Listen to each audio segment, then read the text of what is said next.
On December 11, 2007, a 32-year-old Canadian powerlifter going by the nickname Mutant would upload his first video of him bench pressing on the exact channel that would then grow to over 2 million subscribers, accumulating almost a billion views and becoming one of the most influential channels in the fitness industry. But at the time, he didn't know it yet. So how did he get there? Greg Doucette was born on the 17th of September in 1975 in Canada, and he already was living in a weightlifting environment since he started to show interest in training at only the age of 7. He apparently was imitating Olympics lifter that he saw on the television, replicating the lifts he was inspired by with objects in the house. At the age of 10, his dad stopped training due to an injury, but he didn't stop the young lifter as well as his twin brother Jeff, since they already were deeply in love with weightlifting. By the age of 13, Greg would watch an episode of the show That's Incredible, which would make him discover the sport in which he fell in love with, bodybuilding. The show featured a boy of the same age competing and actually going on stage as a bodybuilder, and this would create the dream of Greg of stepping on stage as a bodybuilder. But he didn't give up his strength goals either, since he started competing in both bodybuilding and powerlifting in his teenage years. With his early exposure and experience, it was clear that Greg was deemed to achieve new records and win competition in the world of fitness.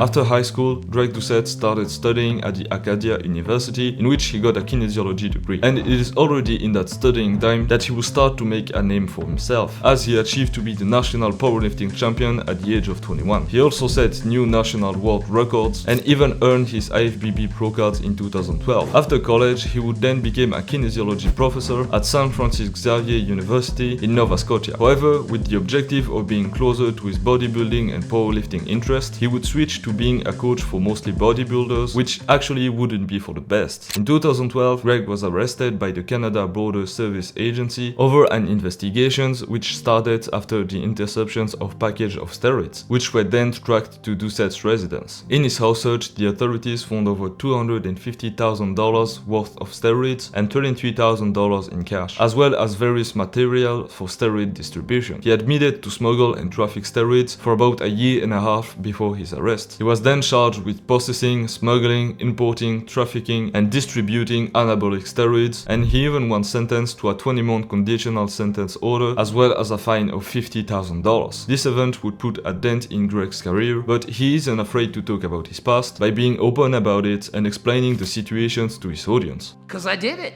I was like, yeah, I did it. Then what happened? I got 20 months of house arrest and a $52,000 fine. Yep.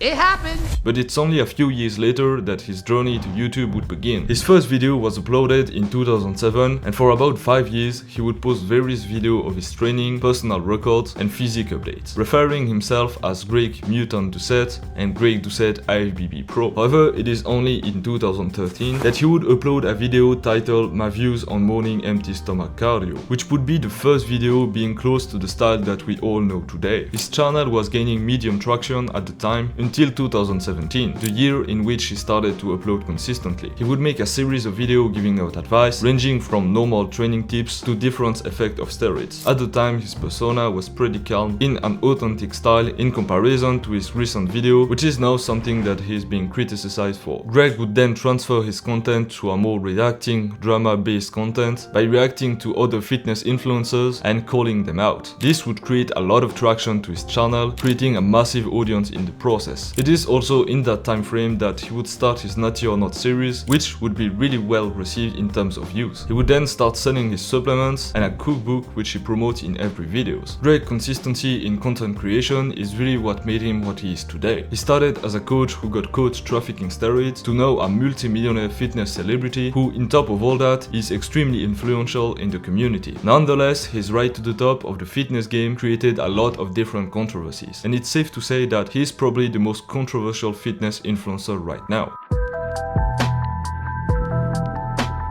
The first critique that people started to call him out for is his voice and overall personality. Over years of content, his personality went from being laid back and giving advice calmly to now screaming most of his videos in a higher pitch than he used to a few years before. Many people find it annoying, even to the point of not being able to watch his videos. I think this change in energy is also related by his difference in content, because his content isn't really about giving out advice anymore, but more to respond to other fitness influencers on what you can call drama drama content. In addition to his change of content, Greg is also accused of clickbaiting. There are countless examples in which the content of the video doesn't have anything to do with the title nor the thumbnail. But the real question is, why did he started to do that? While many people suppose that he developed a greed for money, the majority of his income doesn't actually come from ad revenue, but rather his supplements company and cookbook. The thing is that he used his YouTube channel to promote those products. Therefore, it is in his best interest to upload a lot and try to catch the attention of as many people as possible to increase his income, maybe even if it means sometimes using clickbaiting and drama content.